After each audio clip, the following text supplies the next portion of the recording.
very warm welcome to you, Gary. Good morning. Gary Hayes, founder member of PTSD999. We're really looking forward to this particular partnership. I think as well, it's from the beginning that we've always had this great awareness of military charities. Yeah. But there's been very little on the radar in terms of support charities for emergency services. Yeah. And enter you. Yeah, I think as an ex-military guy myself, it's even when I was in the military back in the 80s, PTSD wasn't something that was spoken about in great depth. You know, if you looked outside of your regiment, you had the Royal British Legion, and if you was that way inclined, you had the chaplains or the padres to go to. If you needed a little bit of help or guidance, you know, platoon commanders were always good. But that was really about as far as it went, because it was sort of just grow a pair and get on with it, because that's what we do, especially as infantry soldiers, as I was with the 3rd Battalion of Royal Green Jackets. And you know, we would look at it as being a sort of sign of weakness if you just got up one morning and decided that you couldn't cope anymore. You know, my military life was great, loved it. You know, got to go around the world, see some places, and went to some, you know, good places and bad. However, the military didn't really impact on me as much as my service in the British Transport Police did, and the reason for that was simply the fact that I, you know, was open to repeated traumas with suicide on the railway, acts of violence against other people, you know, sudden deaths, and clearly acts of terrorism. There was an element of just get on with it, because the expectation is, well, that's your job. But if you found yourself in a sort of supervisory role, you always looked after everyone else, and there was never enough time for you to look after yourself, as it were.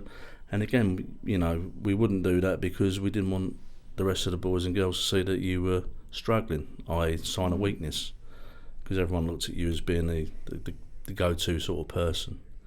Might have looked tough on the outside, but inside, you know, we're human beings, and often you're broken, but you just didn't want to let that show to the rest of the team. Yeah, I mean, you know, that I can. Before we met you, this quote resonated with me from an ex-police commander who put it out there that, you know, in our average lifetime we'll see, maybe witness 6 to 8 traumas. Yeah. Whereas your average service in the police, that officer will experience 600 to 800. Yeah. I mean, that's a hell of a lot of trauma to bank, isn't it? It is. And yeah, you know, and that's so a conservative. How do you deal with that? Yeah. Well, you know, that's the thing. That's sort of a conservative figure, and it's, you normalise what's not normal, if that makes sense. Because if you don't, I think you would fall realistically at the first hurdle or two. When you look at your roads policing units, unfortunately that they deal with fatalities every day of the week on our road networks.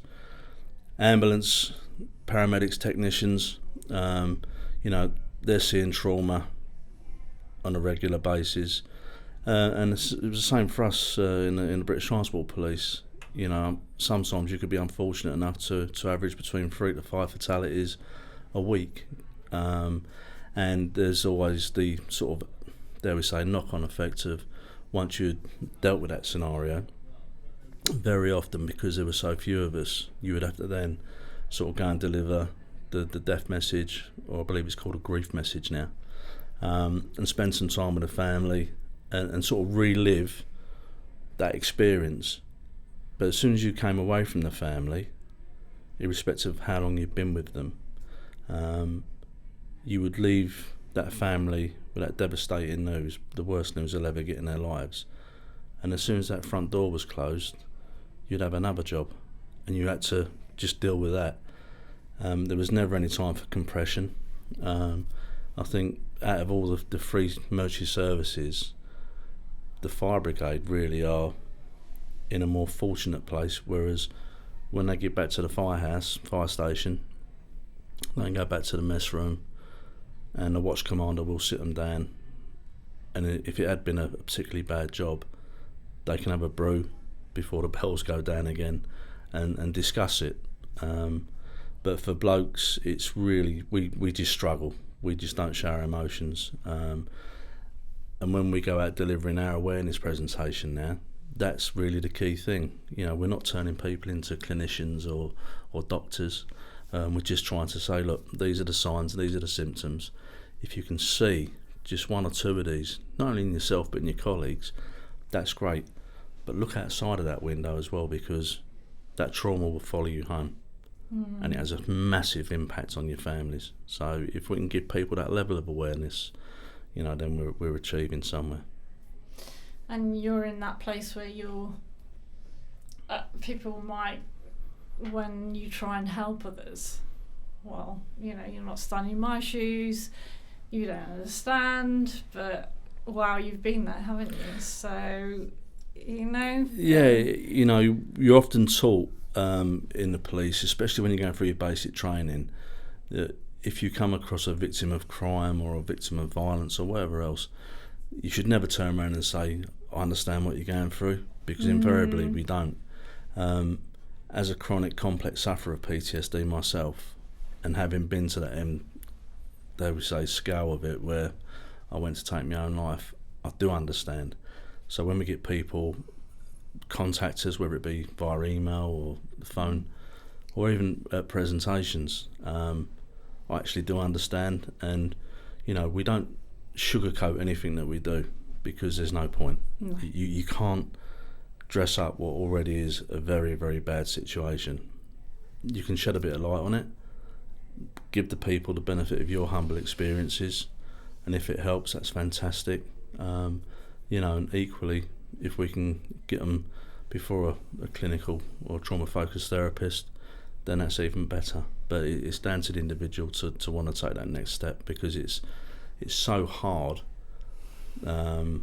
again, statistically, for males to make that bold step and to say, look, you know, I'm struggling, I can't do it anymore, because men, they just don't want to be seen to be weak in front of the rest of their colleagues, you know. I think, you know, there's always a fear in whatever workplace, isn't there? There shouldn't be, and I think we're moving towards that. But you know, we talked a bit earlier, didn't we, before about this idea that, you know, particularly over the last 3 years, mental health has become a massive concern in the country generally. But you'd hope that people would be able to say in their workplace, do you know what, I'm struggling today? Or, you know, let's just have a bit of a safe place, a safe room, a bit of confidentiality where I just want to talk about something.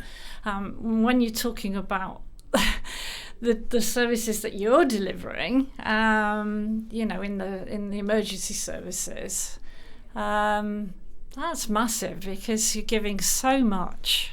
But as you say, it's that culture, isn't it, that we've got to try and... Absolutely. It's because it's... I think because it's change, and it's changed for the better, and dare I say it, for all the dinosaurs that are still in the job, no one likes change. No one likes change across the board in any sort of industry, because you're used to a routine, you're used to a pattern of working, and it almost becomes like a motor skill, doesn't it? You turn up at your place of work and you get on with it. Yeah, there's nothing more constant than change, is there? And you know, every incident that you go, that the emergency services turn up at, there's a different job. No it's a different idea, scenario. Have you really what you're gonna expect to see? You know, the thought of sitting down to actually spend 10 minutes with someone and tell them in the briefest of terms what you've just experienced is never enough. But to get someone to do that, it's one of the hardest things to do, because you just want to move on. You just got to crack on with your next job, because we've normalised what quite clearly isn't normal, but it's a coping mechanism. I'm not saying it's right and I'm not saying it's wrong, but there needs to be a bit of middle ground, and we need to encourage people across the workplace, not just emergency services, if they've had that experience, because, you know, as we said before, trauma is like us in this room now. It's very individual and it's very specific to you. You might feel embarrassed about the trauma you've just witnessed or been part of. You might not want to talk to someone, but the best way to deal with it is by doing that. And trust me, it's taken me a long time to get my head around that. But, you know, talking has got to be the best and easiest way to start that process. Yeah, it's a lot of therapy. Yeah. So, okay, so having said all of that, so PTSD 999, what are you able to offer? What are you trying to set up now to enable people to cope and manage? It's about management, isn't Absolutely, it? yeah. So we are trying our best now to raise the awareness amongst the emergency services and any other services that might want to interact with us, to point out that, you know, mental health is as important as your physical health. But along with that, if we can give people the basic tools when they start their career, even if they're in the middle or getting towards the end of their career, because it is such a handy thing to have, that little bit of knowledge. You know, dare I say, every day is a school day, but when we deliver to forces up and down the country, one of the key things that sort of always comes back to us is like, well, why haven't we had this input before? And there's not really an answer for it, because there isn't, other than we don't talk about mental health, because that's your job. So for us now, we're raising that awareness, we're raising the profile of mental health. Before COVID struck, we were able to get people before trauma-focused therapists once they contacted us. And a great achievement with that was we were smashing down the sort of barriers of long waiting lists, because if someone's really struggling, an 18-month waiting list, and that's no fault of the NHS, they're broken, we all know that. It's going to take a long time to fix it. If we were able to get people within a maximum of 3 to 4 weeks of contacting us, getting their information to a clinician who would then assess them, and if treatment was, you know, required thereafter, that's what they would get, and that would be between the clinician and the individual. Then, you know, we'd achieved. Unfortunately, COVID come along, and it just closed down that side of what realistically was the main aim of PTSD 999, to break down those waiting lists, to get the people the treatment they needed now and then, because the longer things go on, the worse the problem becomes. So now we're sort of signposting people to other agencies. We're raising awareness of mental health first aid training, suicide assist training, and just general mental health well-being to forces and to officers, and we're providing that training by sort of weekend sessions and evening sessions by Darren, who's our sort of right-hand man. He's qualified trainer, and he delivers all that service for us now, and we deliver that at a very reduced cost to the individuals who want to partake in it, or even to the forces that allow their officers to take part in it. And we're only able to do that by the goodwill of the general public raising funds for us, etc., to enable us to sort of crack on. So in a nutshell, we're out there. If someone wants us to deliver our awareness package, we'll do that. Only last week we was up in North Yorkshire delivering to the Air Force, and it was a resounding success, because the way we sort of deliver that 90-minute presentation, it is a dark subject matter, for want of a better word. We try and put a little bit of, fun into it. If there's an area that you can do it, we do that. But we remain very positive and direct with the approach because mental health is a serious condition, you know, and it takes people's lives. Suicide in the police has gone through the roof, unfortunately. I think it was last month. We were aware of at least 7 officers nationally that are taking their lives by suicide, and we're not even taking into account fire service, ambulance service, your Coast Guard, RNLI, and then we look outside of the emergency services, and suicide in construction is up there. You know, veterinary, dentistry, the list just goes on and on. Even funeral directors. I mean, we delivered a very condensed presentation to the South East District Funeral Association the other month, and you know, unfortunately, the nature of their game is death, and it's not a pleasant task when you look at the whole package that they deliver, from talking to bereaved families to the men and women that have to go out and, you know, collect the deceased, and especially those that are working with coroners. So they will turn up to jobs that police, fire and ambulance have been to, and are not pleasant. You have to ask yourself that question, what's in place for them as well? Yes. And it's becoming apparent, whilst there are some areas that are catered for, there's a lot that isn't. So all we're trying to put out there is, look, the best thing you can do is talk. Don't hold on to it. Don't be afraid of it.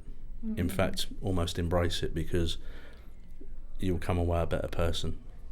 Having said that, we can't save everyone, and I get that, you know, but we will do our best. If we can prevent a family from going through the misery that I put my family through when I was really ill. Yeah, I was going to say, because that's the thing, it's not just about your career, is it? It's a whole domino effect of going home to the family, and the consequences of what's happening to you on family life. It's a struggle, because if you come home and you had a particularly challenging day, especially if you've dealt with a fatality on the railway. But it doesn't even have to be like that. It could be anything. You know, the last thing you're going to do when you get home is want to talk about it to your partner, your wife, whatever, because it's not really a pleasant sort of subject matter. But sometimes it comes out, and it will create a very uncomfortable atmosphere. You know. Do you think you're trying to get it out there to a broader audience? Because for me, it seems, you know, we hear on the news or something particularly awful that's happened, and you think about the victim, you think about the victim's families, and all the focus tends to be on that. But there's that great domino effect of all the people that incident has affected, isn't there? I think, and I don't know that people always think about that what the emergency services and all the people involved, right down to the funeral directors and the people delivering the funeral services, and all of those people. Do we consider that enough? I don't think we do, because it's such a I don't know. It's such a direct thing, isn't it? You know, people, they'll look at the police, fire and ambulance, and they'll see them going about in the blue lights, and it's that expectation that, well, that's their job and that's what they're paid to do. However, when they go home, what do they do with all that trauma that's sitting in their minds from that day? And equally, you know, the same applies for any other industry. And I think unless you're specifically hit with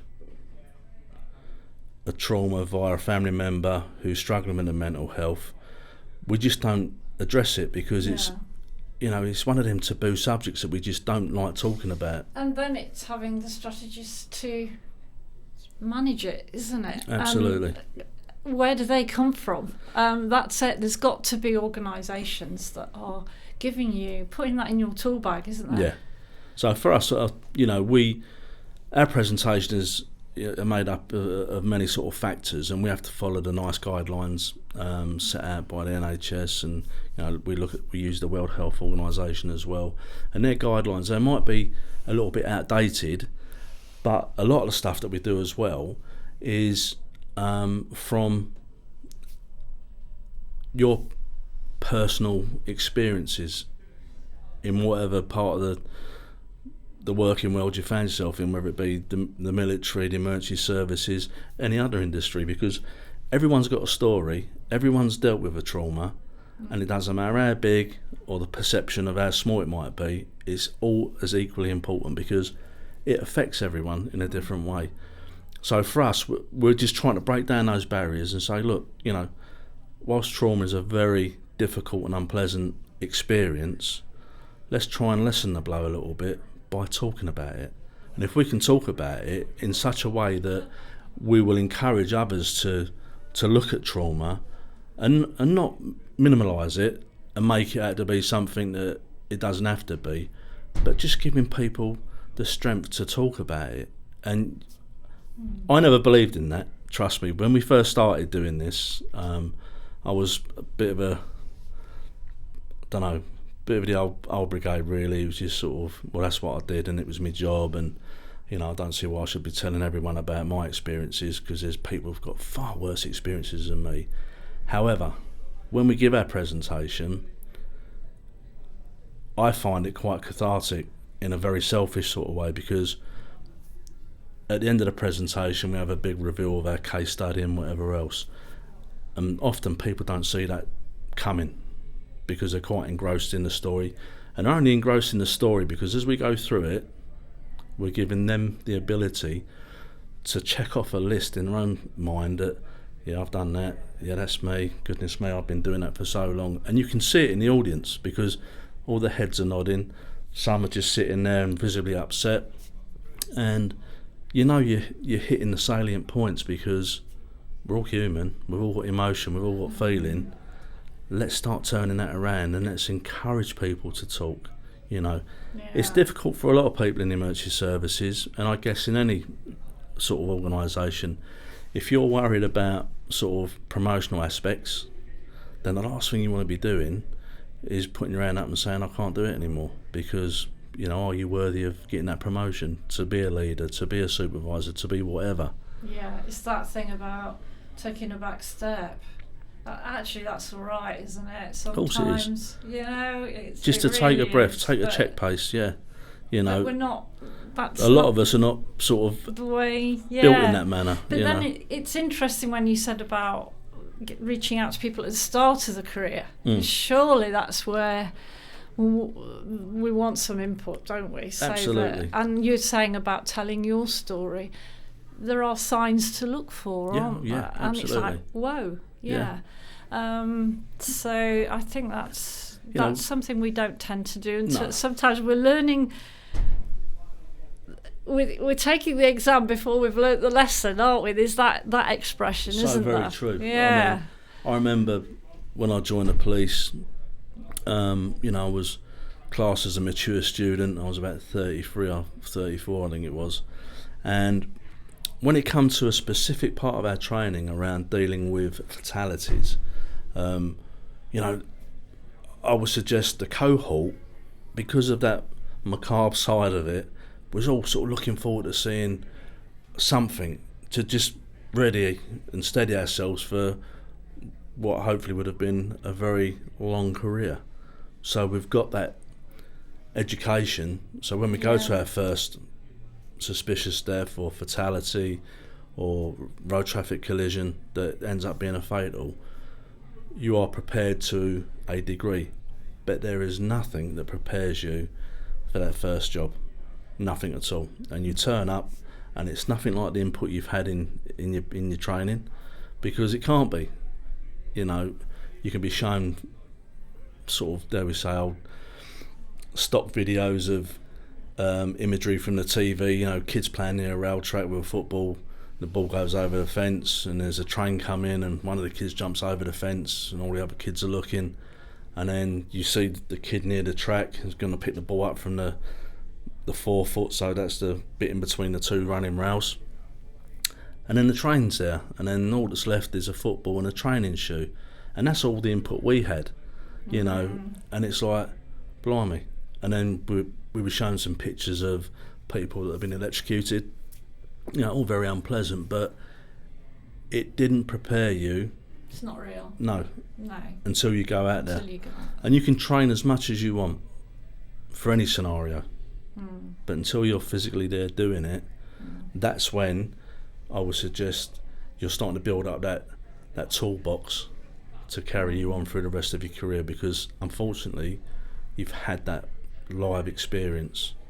It's all right looking at manuals and videos and pictures.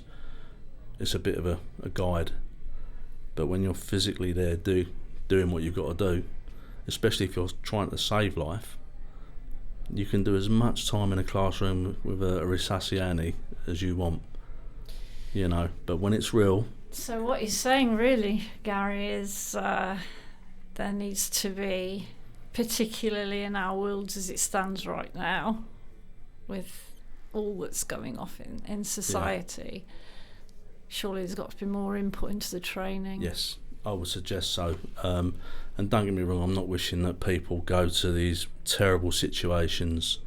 However, given, as you rightly said, what's going on in the world, and every day we're watching it on the news, you know, the stuff that's happening out in Gaza now, you know, I'm pretty sure that we will have an incident of sort in this country within the coming months. And again, you know, the police, fire and ambulance, security services, doctors and nurses, they'll all be thrown into that dreadful scenario. And whilst they're doing it on a daily basis, when you're, dare we say, knee deep in it, then the realisation's there. And you need to have that aftercare. Once the job's done, it's, you know, it's an amazing adrenaline thing when you've done a job. You know, not always saving life, unfortunately, or you've had to deliver the grief message. You come away knowing that you've done the absolute best. But you'll always be followed up with guilt, because you always think you could have done better, you could have done something a little bit different. You know, if that person has died whilst you've been working on them, yeah, it's tough, but sometimes that's just how the job unfolds. So guilt's a terribly negative, sort of destructive word in itself, and isn't it? Of course it is. So there's so many different associations with the word guilt. You know, you start to isolate yourself, you start to have these feelings of worthlessness because you wasn't able to prevent that person from losing their life, or, you know, whatever. It's an aspect of the job that, again, I don't think enough is emphasised around that. 99.9% of anyone in emergency services will do and will always do their utmost level best to save life, you know, prevent damage to buildings or whatever else. There's that little percentage, unfortunately, like in any workplace, that really just turn up and just don't really care.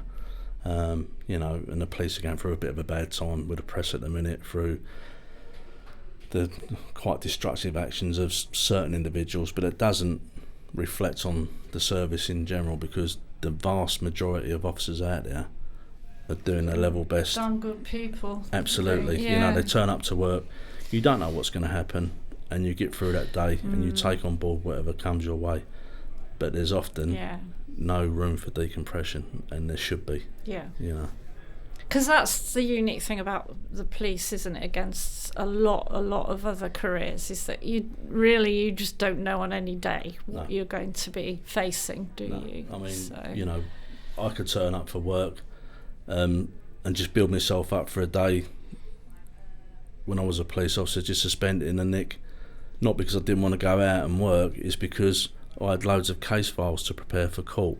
So there's that added stress of ensuring that your caseload is dealt with, and it's dealt with in, you know, a very time restrictive area, and then you've got to get it right so it can get signed off, get a charging decision from the CPS, and then that goes off to the wonderful sort of world of the courts, and then you'll go out and start that process again. You know, but you've no idea what's going to happen once you leave the nick.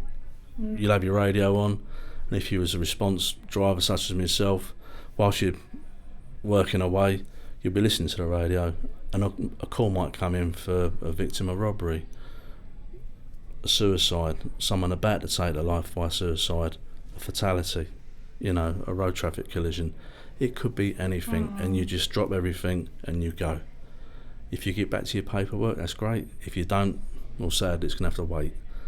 But that's your day. You literally don't know what's going to happen. And I think for me that was one of the joys of being a British Transport Police officer, because the railway network it's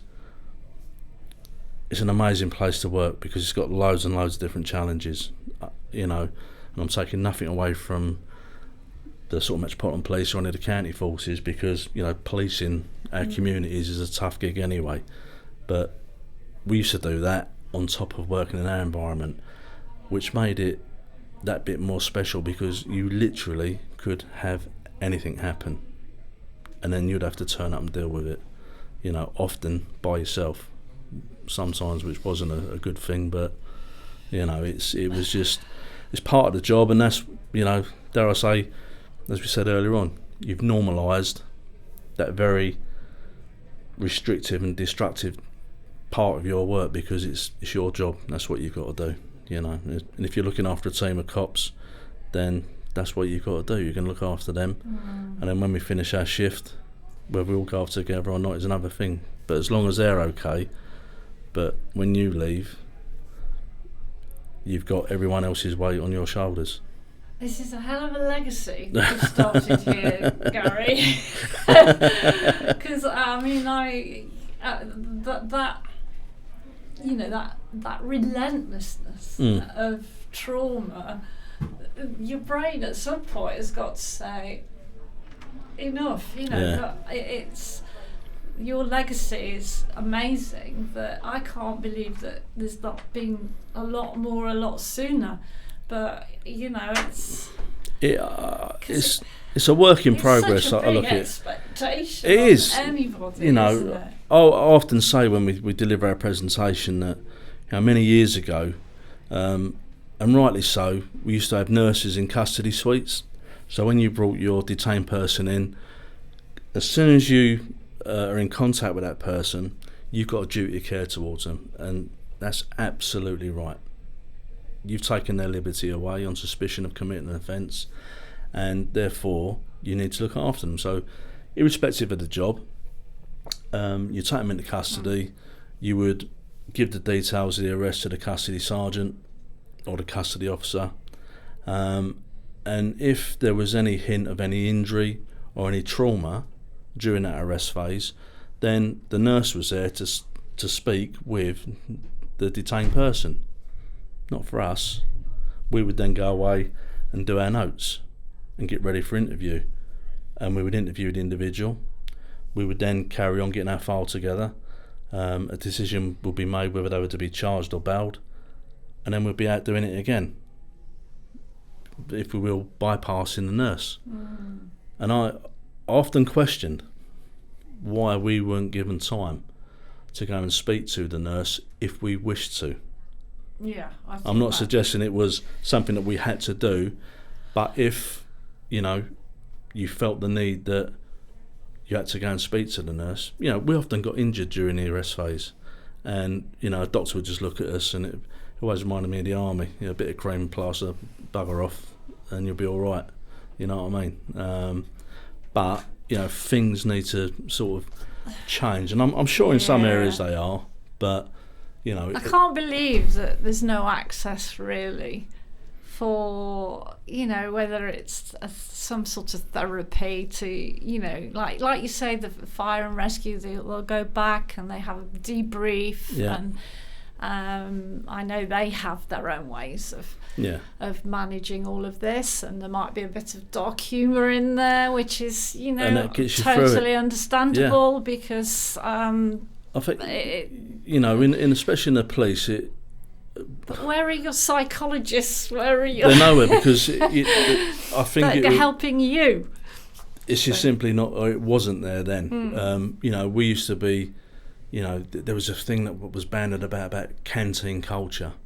Well, it was great when Nick's had canteens in, because you could go and have a bit of breakfast, you could go and have a bit of lunch if you could get to the places to do that. But it was also a place where you could, over breakfast and a brew, get a load of stuff off your chest, and then from that point of view we'd turn around and say, well, we don't really need the sort of the advice or the professionalism of a nurse or a doctor, because we've just had that open and very honest chat with colleagues and colleagues from other parts of the service as well. When they got rid of the canteens and anything else, it was just a simple thing, as I say, especially if you was on response. You would spend your entire shift shooting about on the blue lights. There was no time for decompression, and then by the time you came to the end of the shift, there was still loads of outstanding calls. And so the next team that were coming on would take the vehicle over, and then off they go. And then you'd just be putting your kit in your locker and getting yourself on the train or on your car to go home. That was your decompression. You know, if the job was to give us that time, there would be even fewer officers on the ground, because of the level of trauma within the job is supersedes anything else. And you know, I think technically you might turn around and say, well, the job might come under fire a little bit because they're culpable for that person's injury, i.e.